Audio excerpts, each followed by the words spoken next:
آپ سے زیادہ قریب اور کس کا رشتہ ہوگا؟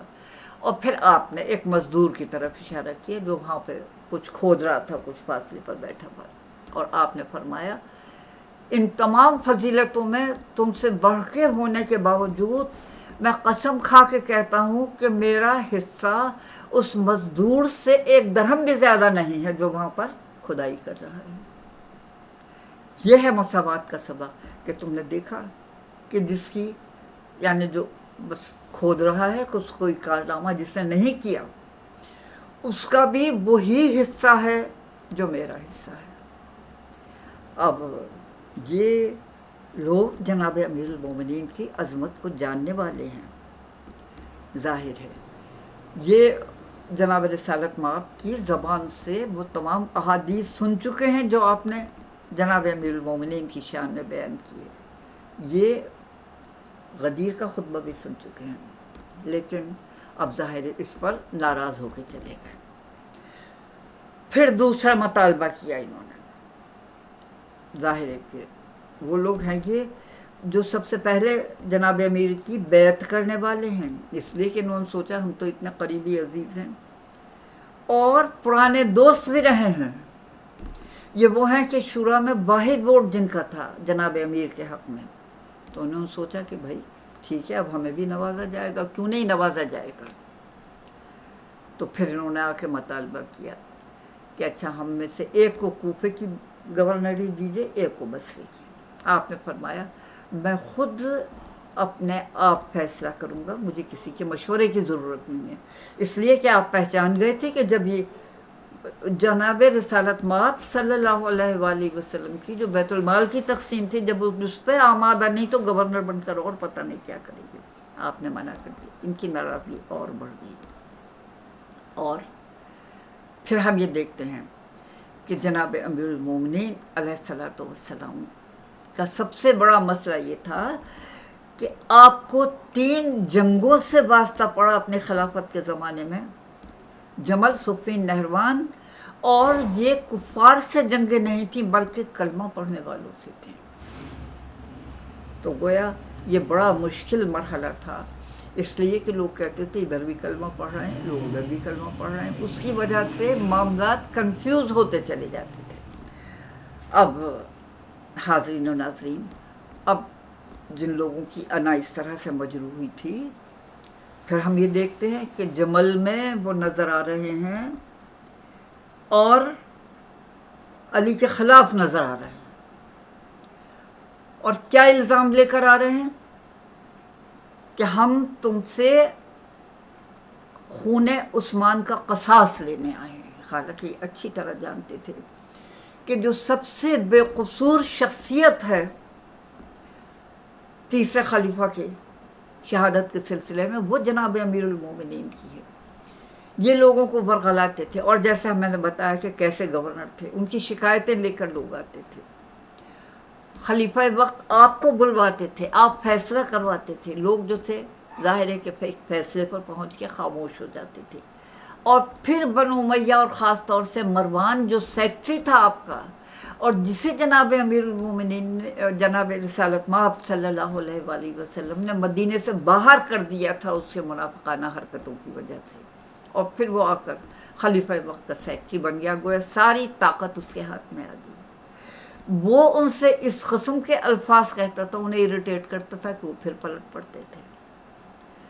تو اب وہ جو ہر حالت میں امن قائم کرنے والا تھا تیسری خلافت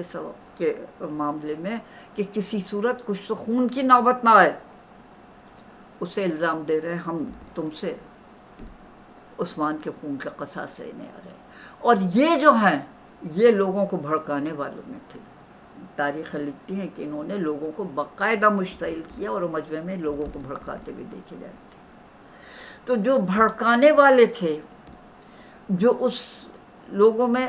لوگوں میں اس مجمع میں اشتعال پھیلانے والے تھے، جو ایک طرح سے خلیفہ وقت کے قتل کے ذمہ دار تھے، وہ قصاص مانگ رہے ہیں، جس سے جو سب سے زیادہ بے قصور ہے۔ آپ ایک سادہ کرتا پہنے ہوئے آگے بڑھے، آپ نے ان میں سے ایک اپنے دوست، ماضی کے دوست کو آگے بلایا، گلے میں باہیں ڈالی، رو کر کہا دیکھو ایک دن تم میرے گلے میں باہیں ڈالے جا رہے تھے، رسول نے کہا تمہیں علی بہت عزیز ہیں، تم نے کہا، اور خدا کے رسول نے کہا ایک دن تم ان کے خلاف ہو جاؤ گے اور تم غلطی پر ہو گے۔ وہ میدان جنگ سے پلٹ گئے، لیکن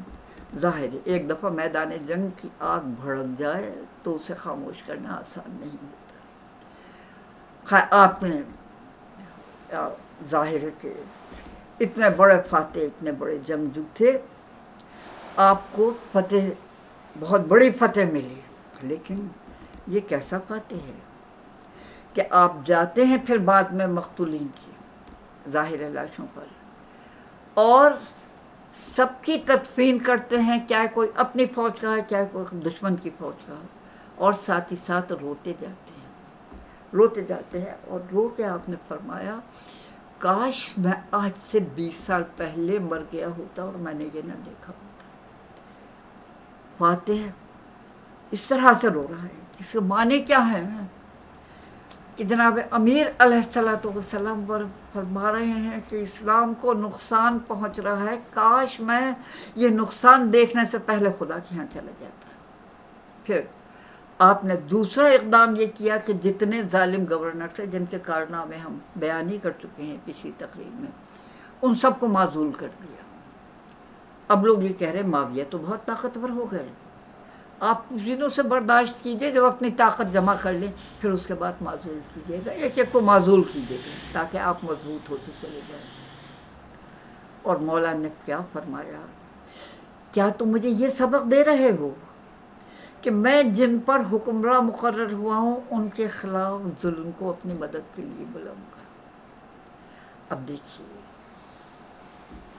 اس مانوی نقطہ نظر سے دیکھیے کتنی صحیح بات کی ہے، اور علی حق کے ساتھ ہیں، علی باطل سے کیسے کمپرومائز کر سکتے ہیں،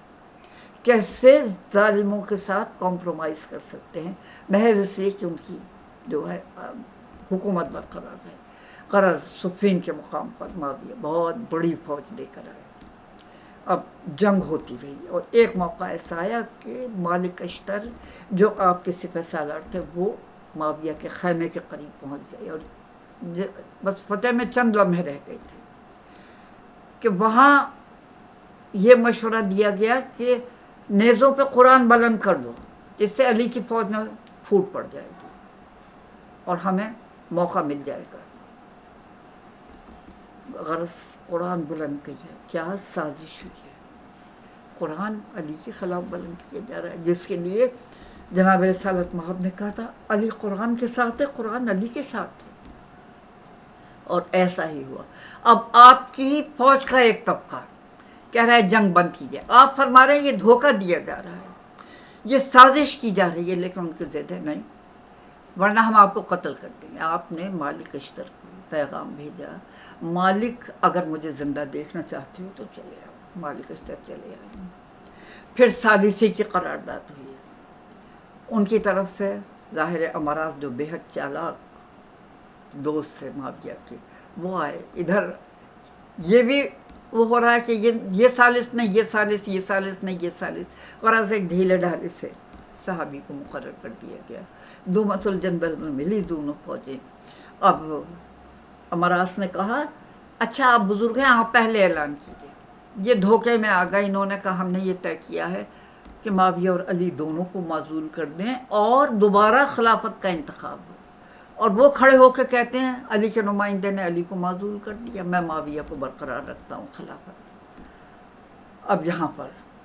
ایک ہڑبونگ مچ جاتا ہے، ہمارے ساتھ دھوکہ کیا گیا، دھوکہ کیا گیا، اور اسی میں ایک طبقہ آپ کی فوج کا نکل کے کھڑا ہو جاتا ہے جنہیں خارجی کہا گیا تاریخ میں۔ خیال رہے کہ یہ خارجی وہ ہیں جو جناب امیر المومنین کے ہی فوجی تھے، ان کے ہی ساتھ تھے، اور آج کھڑے ہوئے کہہ رہے ہیں آپ نے ثالثی کیوں قبول کی؟ آپ نے فرمایا میں منع کرتا تھا تم سے کہ یہ جو ہے جنگ بند نہ کرو، تم نے ہی اصرار کیا، تمہارے اصرار پر میں مجبور ہو کے میں نے جنگ بند کی، اور اب تم یہ اعتراض کر رہے ہو۔ انہوں نے کہا نہیں، انسانوں کی ثالثی آپ نے کیوں قبول کی؟ ثالث تو اللہ ہے۔ اور نعوذ باللہ خاکم بدہن آپ مشرک ہو گئے. ارے میرے مولا آپ پہ کیا گزرتی ہوگی کہ چند جاہل کھڑے ہوئے یہ کہہ رہے ہیں کہ آپ مشرک ہو گئے، اور پھر کہہ رہے ہیں کہ اچھا آپ توبہ کر لیجئے ہم آپ پہ پھر ایمان لے آئیں گے. ہائے ہائے، وہ جس کے لیے خدا کے رسول کہے جس کا میں مولا ہوں، اس کا یہ علی مولا ہے، اس کے لیے کہیں آپ توبہ کیجئے، نعوذ باللہ آپ مشرک ہو گئے. اور پھر ان سے نہروان میں جنگ ہوئی اور نہروان میں آپ کو بڑی فتح حاصل ہوئی. لیکن جناب امیر المومنین فتوحات پہ اتنے شکستہ دل ہیں، اتنے شکستہ دل ہیں، اس لیے کہ آپ جانتے ہیں کہ یہ شاید فتح ہوئی ہے، لیکن اسلام پارا پارا ہوتا چلا جا رہا ہے. اور پھر آپ کی ہی خلافت کے زمانے میں مصر پر معاویہ کا قبضہ ہو گیا، اور محمد بن ابو بکر جو وہاں کے گورنر تھے جناب امیر کی طرف سے، ان کو شہید کر کے ان کی لاش کو بیل کی کھال میں بند کر کے جلا دیا گیا. یہ اسلام آ رہا ہے، یہ ملوکیت ہے. اسلام کیسے ہو سکتا؟ یہ ملوکیت ہے. ادھر وہ امامت کا نمائندہ ہے کہ جو اپنے دشمنوں کی لاشوں پہ بھی آنسو بہا رہا ہے کہ کاش آج میں اس سے آج سے 20 سال پہلے قتل ہو گیا ہوتا ہے، آج سے 20 سال پہلے مر گیا ہوتا ہے. کوئی حد ہے قربانیوں کی؟ اور ابھی تو اور آگے بڑھ رہی ہیں قربانیاں، آگے بڑھ رہی ہیں قربانیاں. میری جان قربان ہو جائے مولا آپ کی اولاد پر کہ اب حسین دین اسلام کی خاطر، دین اسلام کو زندہ رکھنے کی خاطر، اس ملوکیت کو ایکسپوز کرنے کے لیے کہ دیکھو یہ ملوکیت ہے، اسلام نہیں ہے. کس کس کو لے کر آ رہے ہیں؟ بیویوں کو لے کر آ رہے ہیں،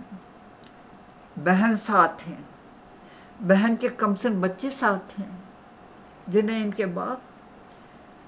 چھوڑ گئے تھے جناب حسین علیہ الصلوۃ والسلام کے ساتھ کہ دیکھو اپنے ماموں کے ساتھ رہنا، مشکل وقت میں ان کے ساتھ آ. کون ماں ایسی ہوگی؟ میری جان قربان ہو جائے اس ماں پر جس کا نام جناب رسالت مآب نے زینب رکھا. یہ باپ کی زینت ہے. کیسے باپ کی زینت ہے کہ جب اصحاب ایک ایک کر کے شہید ہو چکے، اب خیموں میں محض گھر والے رہ گئے. جناب زینب اپنے بچوں کو لے کر آتی ہیں اور امام علی مقام فرما رہے ہیں. زینب ان کی تو میدان جنگ میں جانے کی عمر بھی نہیں، لیکن ماں جانتی ہے کہ آج کا سا دن پھر کبھی نہیں آئے گا. ضد کر کے، اصرار کر کے بھائی سے امام سے اجازت دلواتی ہیں کہ پھر کس وقت یہ کام آئے گی. اور دونوں بچے خیمے سے نکلتے ہیں. ایک کو گھوڑے پر ایک ماموں حضرت عباس سوار کرا رہے ہیں، دوسرے ماموں جناب امام علی مقام سوار کرا رہے ہیں، اور بچے اس میدان کی طرف روانہ ہو جاتے ہیں جہاں سے کوئی زندہ نہیں آیا، جہاں سے کوئی زندہ نہیں آیا. اور ارباب مصائب لکھتے ہیں کہ بیوی نے ایک وصیت کی بچوں کو. ماں کیا وصیت کر سکتی ہے آخری وقت جبکہ پتہ ہے کہ اب بچوں سے ملاقات نہیں ہوگی؟ ارباب مصائب لکھتے ہیں ماں نے کہا، بیوی زینب نے کہا دیکھو بچوں نہر کی طرف مت جانا، مجھے معلوم ہے تم 3 دن کے پیاسے، پیاس بڑی ظالم چیز ہوتی ہے، کہیں ایسا نہ ہو تم پانی پی لو. حسین کے خیمے میں سب پیاسے، حسین کے خیمے میں سب پیاسے. میری جان قربان ہو جائے بیوی آپ کے جذبے کو، سلام ہو آپ کے جذبے کو.